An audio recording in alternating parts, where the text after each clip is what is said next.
Hello and welcome to the Lessons in Living podcast. I'm your host, Sarah Vinder, and today I am excited to welcome Alvante Harris to the podcast, or better known as Al, who he actually recently published a children's book called Tama the Tui. The book follows young Tama and his journey as he learns to express his feelings to his friends and family.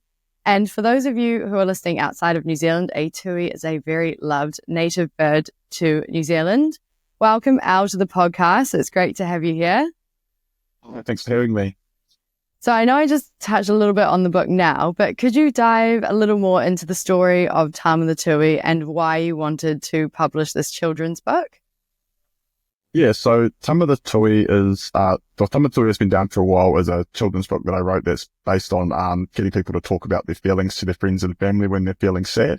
My main motivation behind it is really because I think mental health is something that's really important in New Zealand and something that I think we kind of are lagging behind that, especially our boys and men in terms of talking about their feelings and expressing themselves. I really wanted to write a book that meant something and sort of address that, because I think that a lot of us sort of in our 30s and in our late 20s and 30s are starting to realise that maybe we didn't learn the healthiest habits when it comes to expressing our emotions and communicating. So I essentially wanted to target that. So it's about a bird called a Tama. It was obviously a tui, one of our native birds, and my favourite bird. He's feeling sad and he's not telling anyone, he's keeping it to himself, and it's really making him feel a lot worse. And decides, he breaks down at dinner with his parents and decides to tell them that he's feeling sad and cries, and his family sort of remind him that there's no, say sorry for crying, and they're sort of like, well, don't say sorry for crying. We sort of knew that you weren't feeling all good, and start that communication around how speaking about your emotions is really good for your mental health.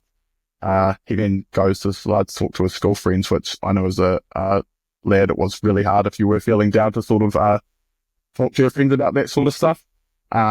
And then he also learns that they sort of experience the same sort of issues. And then once he's opened up, he just feels a lot lighter and a lot better. And it starts off as a little bit of a grim story, but then as it goes on, it becomes more light and funny. Yeah. I love that you included the apologizing for crying, because I mean, I still see that as an adult. Myself included, when you feel those emotions that, aren't really acceptable or not the norm to share, you apologize, you say, you break down and cry and you say, I'm sorry, and you feel embarrassed. And it's such a crazy feeling, right? Because we're all human beings and we all feel this way, but somehow we're sort of shamed to apologize and feel bad when we are just feeling things. Yeah. Which is completely normal. 100%. And the people that you're with usually, I mean, hopefully, fine about it, saying, please, like, don't apologize. I want to help you. And I don't like seeing you like this. That's exactly it. And I think the hardest part about all this is, well, opening up to your friends and stuff is a very daunting task. But usually when you do, especially if you figure this out in adulthood, a lot of people are sort of feeling the same as you. Like, everyone has moments where they're feeling down or feeling good. And it's important to share those with your friends, because once you sort of realize that other people feel that way, it sort of normalizes it a bit. Yeah, 100%. That's actually part of the reason why I wanted to start this podcast was I actually went home to New Zealand.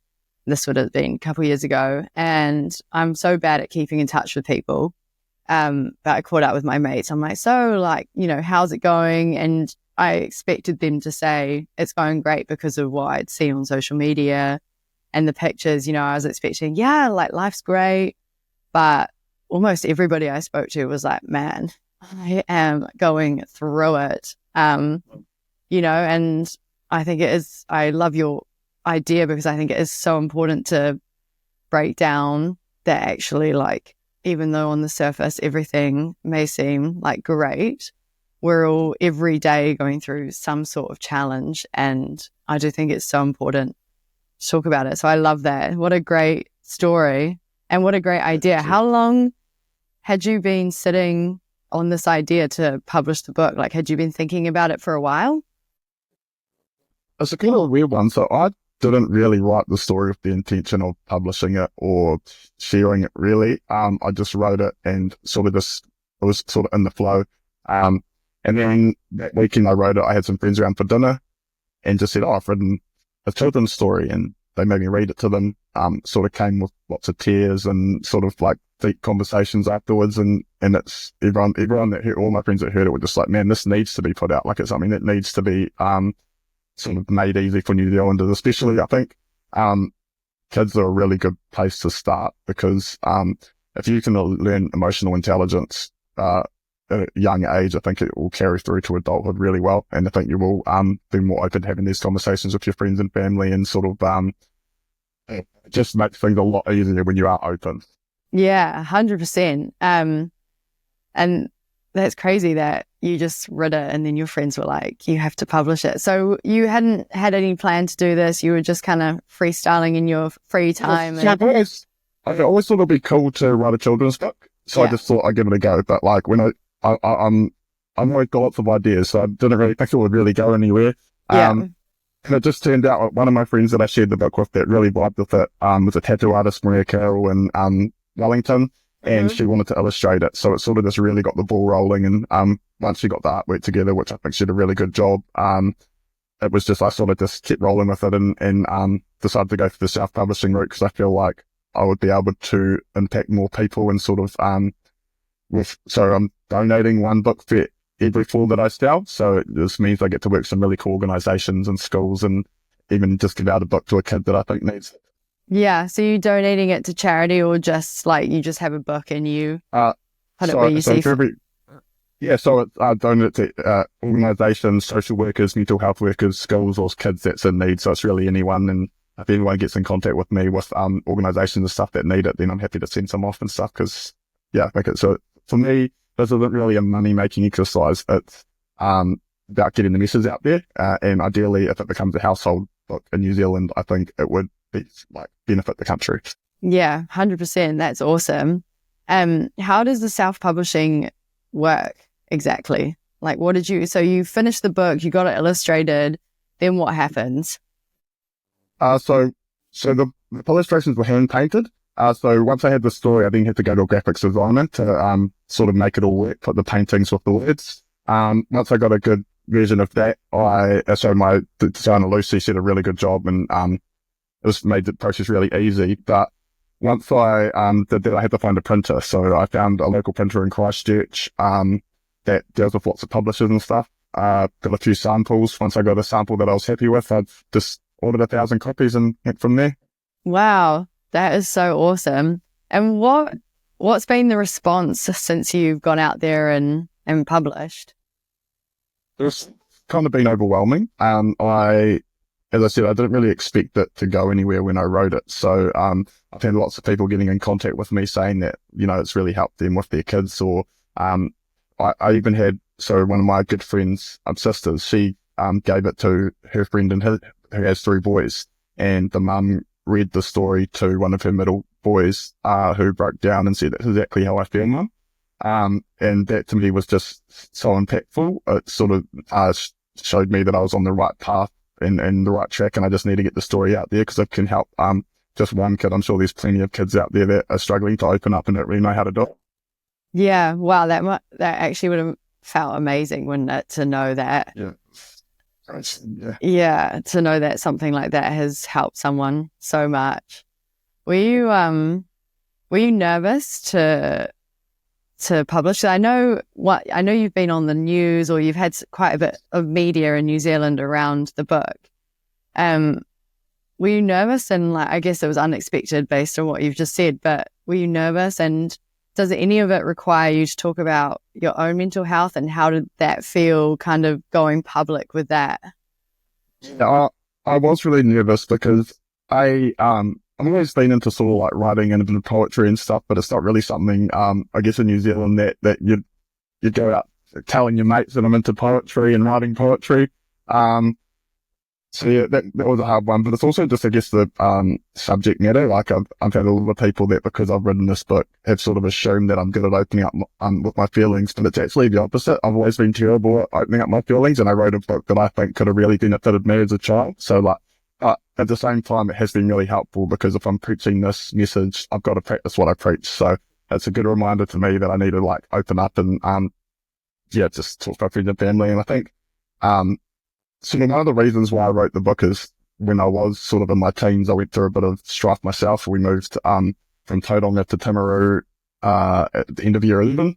And at that time, I thought my world was over. Like, I thought it was the complete end, and I was really struggling with, just being there. It sort of ruined my education and whatnot. But it was just something that I didn't express to my family, didn't express to my friends, and it was a really shit time.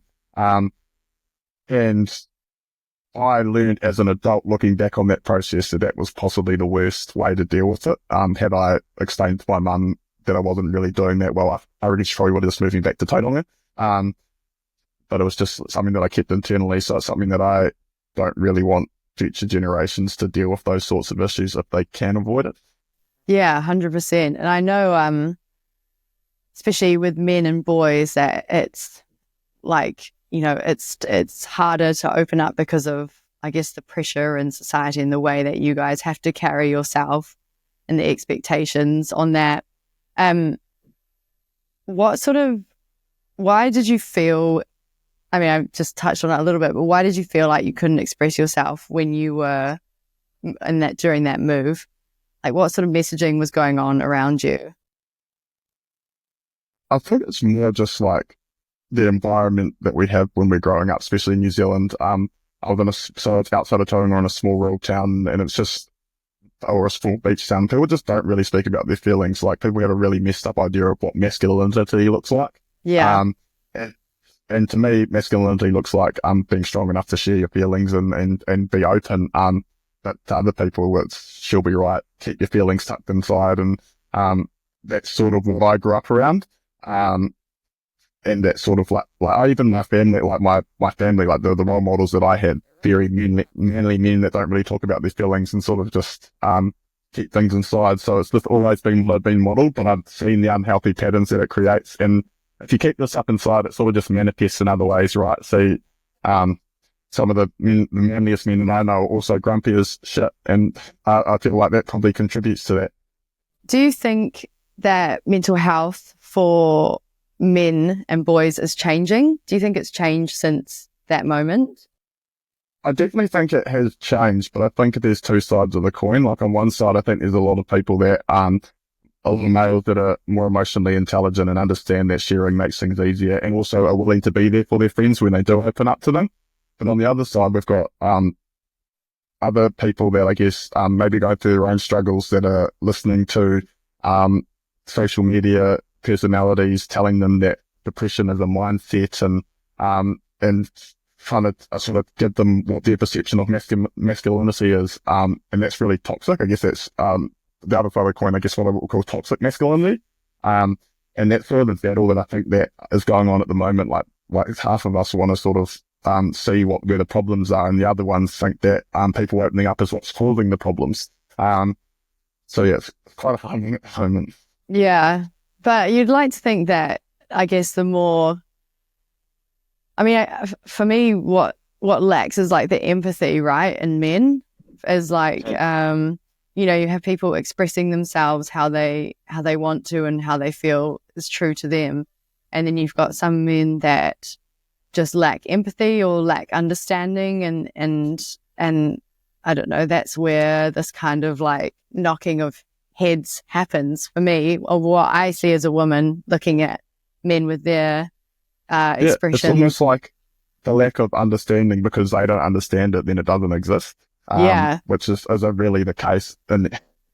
Yeah, and that's why your book is so important, right? Because, I mean, if kids can learn from a young age that some people feel sad and down, then hopefully it unlocks that empathy, right? Because I guess if you've grown up being like, suppress your feelings, don't do this, and this is what you should be like, and then you have other people that are like, I can't be like this because this isn't true to me, then you have this too, like, banging of heads. I think we are heading in the right direction in terms of our mental health, because I think that people, especially our age group, recognise sort of the patterns that we've had, and I think that's the best feedback that I've had in terms of like people at our age, parents that are actually wanting to instill emotional intelligence in their children at an early age, so they don't have to go through the process of doing the work like a lot of us are now. Yeah, 100%. No, you're right. How did you yourself reflect? Like, how did you get here to this point where you realized that you were bottling up your feelings and that you needed to talk to them? How did you understand and realize that? Um, I honestly feel like sometimes I still do. Like I'm still working on it. It's not something that writing this book overnight didn't make me good at talking about my feelings, but Yeah. I think writing this book has really made me realize that it's something within myself that I need to work on.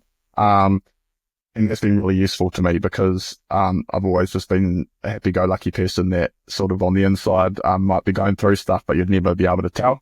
And it's actually quite nice to be able to sort of draw the curtains back and let people know actually if I am feeling crap, you know? Yeah.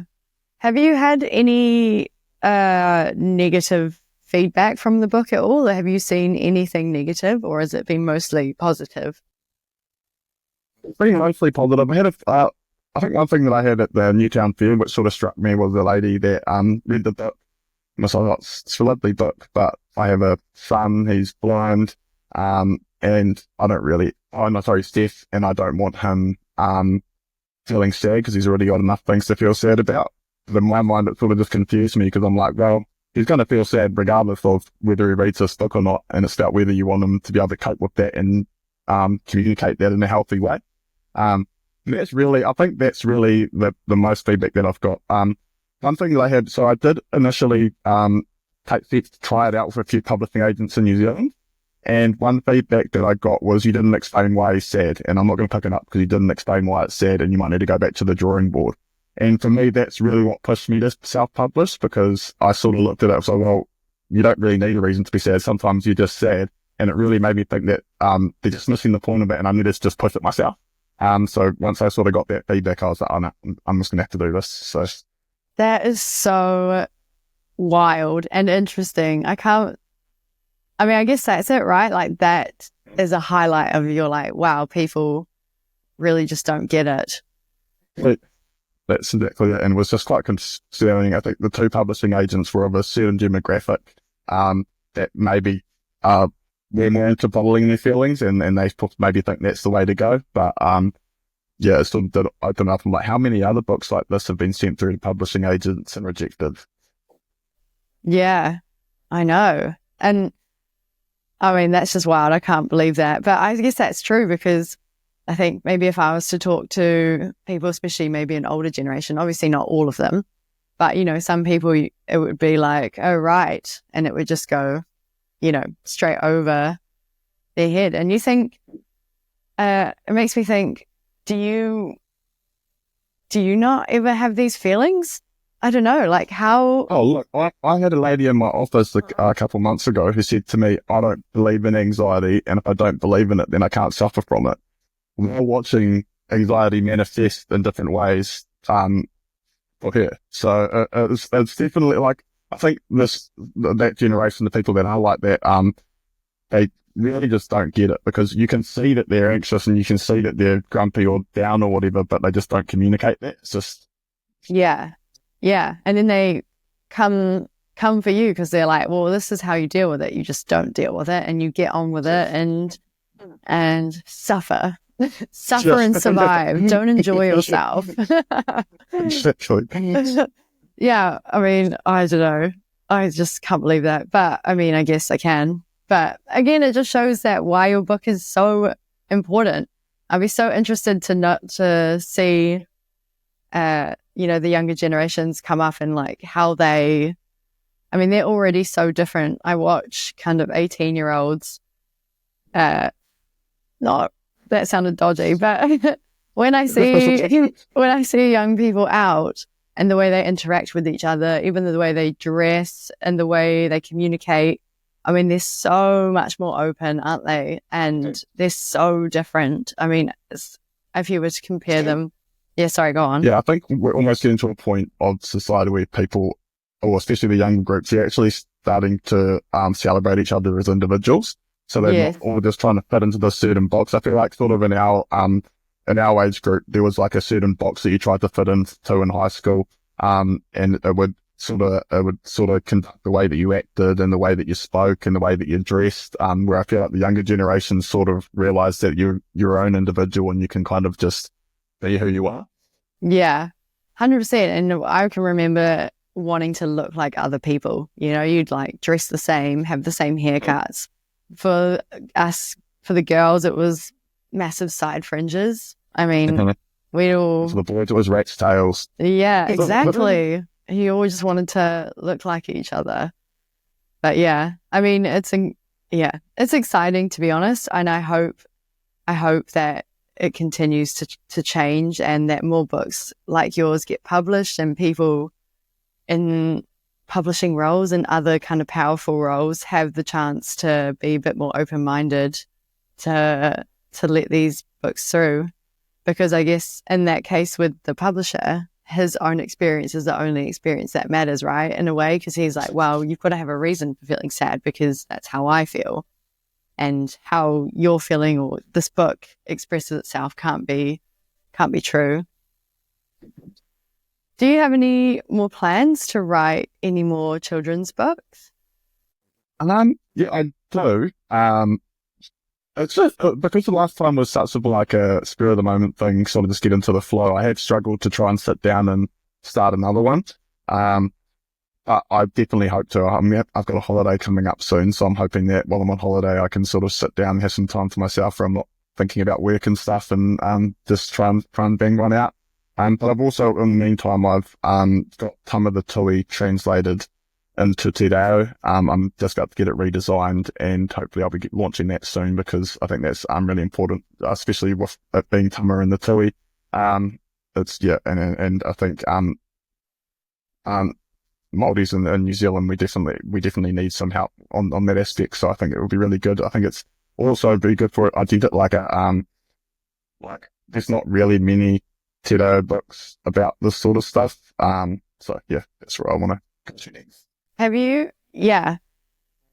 Yeah. I mean, I love that. I mean, I don't even think the story necessarily needs to be, but it could go bigger, you know, like the messaging and the actual story is relevant globally because I don't think it's just men in New Zealand or boys.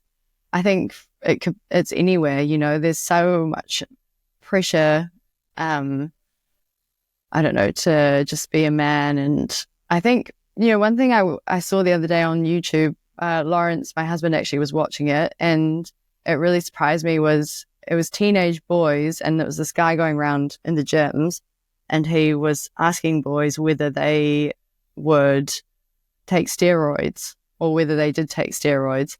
And it was honestly shocking for me as a woman. And a lot of them said no because they knew of the health implications, but some of them said yes, or some of them said they would be open to it. And the guy was asking why. I said, it's just so much pressure to look good and to, you know, from social media to be, I don't know, these big buff men, these fitness influencers and stuff. And that was really shocking. I think the YouTube video was in America. But I didn't realize that young boys felt that way. And, you know, I just think these children's books and everything else that aligns with, I don't know, being able to express yourself is so important because there's just so much noise, obviously, and pressure. And obviously when you're in your 30s, you'd like to think that you can maybe kind of escape that, maybe, but maybe not also. But as a young teenager and maybe even younger now, there's just so much pressure to be like that. That's probably the next stage for me is to send it out into to get more international reach.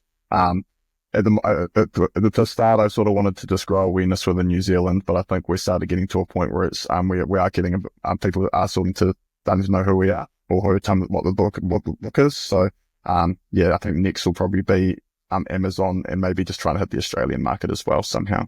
Yeah, definitely. Because I was going to ask if someone wanted to buy this book, could they buy it online at all?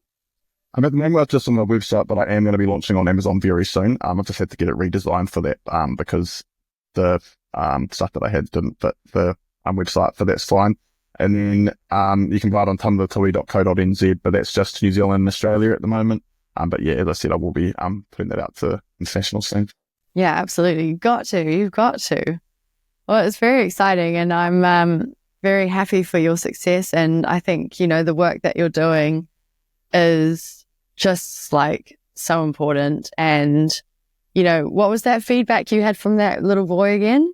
The one. He just got back to us, got back to me and said, his mum got in contact with, my friend's sister got in contact with me who gave the book away, and she said, she got in contact with me and said the middle boy who heard the story and said, that's exactly how I feel, Mum, and sort of broke down, but it allowed them to break down the barriers and have that conversation. So for me, that's better than I could have expected, to be honest, and the fact that it's even helped one kid makes the process worth it. Yeah, absolutely. And, you know, as a parent, I think, well, not a parent, but as a parent, you might, you know, you'd want to be connected to your kids like that. You want them to express themselves. And for that lady who had a deaf son, you know, it's really sad that she doesn't want to make him any sadder. But, you know, she obviously sorry, go on. Oh, sorry. And I think the thing, a lot of parents, it's actually hard for parents to bring that up and actually ask to be like, are you feeling all good? Are you feeling okay mentally? And I think it's just been quite a good way just to sort of have that conversation. And I think on the other side of things, the people reading the books are the parents, right? So it's kind of like a gentle reminder just to be like, yeah, you're reading this to your kids, but it might be a reminder to them that if they're feeling sad, sort of open up to their family, open up to their spouse. So it's sort of in a subtle way that I think, and that's sort of some feedback that I have received as well. It's just been a good reminder to people that their people are there for them. Yeah, absolutely. A problem shared is a problem halved. But I guess from that parent's perspective, I mean, I know that, well, just from what my parents say to me, that seeing their kids upset is, you know, one of the worst kind of feelings that you have as a parent, and you feel all sorts of things like that, like maybe failure, like you're not doing a good enough job. But actually having your kid or your child express really how they're feeling, even though in that moment it might break your heart, actually is much more important than them, you know, having to soldier on and feel very alone with what they're dealing with. That's exactly it. And I think that even after reading a book to your child, it sort of just makes you a more of a safe space, just because sort of it's showing that you're wanting them to open up to you just in a subtle way, I guess. Yeah, 100%. I know that would be my goal as a parent. I want to have an open up enough relationship that my kids could tell me, you know, anything, and that they don't feel like they have to do anything alone, or, you know. Yeah, that's exactly how I feel. And I'm sure, did you, when you went down to Tauranga and Timaru and stuff, and sorry, I'm just circling back, you obviously weren't able to express yourself because you didn't have the tools and all that kind of support and resources and stuff like that. And when you told your parents, like, as you've published this book and you've been able to kind of express and have the confidence to open up more and more, how have your parents handled that? Have they been really proud? Or yeah, my mum's really, really proud. My mum's actually a mental health worker, so she's been really happy with that, and I've sort of been able to, she's linked me up with a few organisations to donate books with and stuff. But yeah, it has. I guess that's all. It also has opened up conversations with me and my mum, just because I guess in her mind, I guess I was always just a happy-go-lucky kid. So it's been quite nice just to sort of open up and just be like, look, that wasn't always the case, but I was pretty good at hiding it. But that's obviously not the healthy way to go. Yeah, absolutely. And it makes you closer, right? When you're able to be there for people when they need you and when they're not okay. I mean, that's where like true bonds happen. Okay. You know, those lifetime bonds is through actually the ugly and sad, and you know, life isn't always happy. As we know, every day we're struggling with something, whether that's just even waking up. Yes, that's exactly it. Being an adult is tough. Yeah, exactly. Oh, well, thank you so much for your time today. Awesome work, and I'm excited to see what you do next. Thank you so much. Thanks for having me on. I really appreciate your time. No worries. See ya. Cheers. See ya. If you've made it this far through the podcast, thank you so much for listening. It means the world to me. Please do share this around, comment, like, subscribe. I'd love to hear from you. And if you're feeling up to it and you want to share your own story, please do reach out. Whether you're a friend or a stranger, I'd love to hear from you. Remember, sharing is caring, and you never know who you'll help with your own story. Thanks again, and see you on the next one.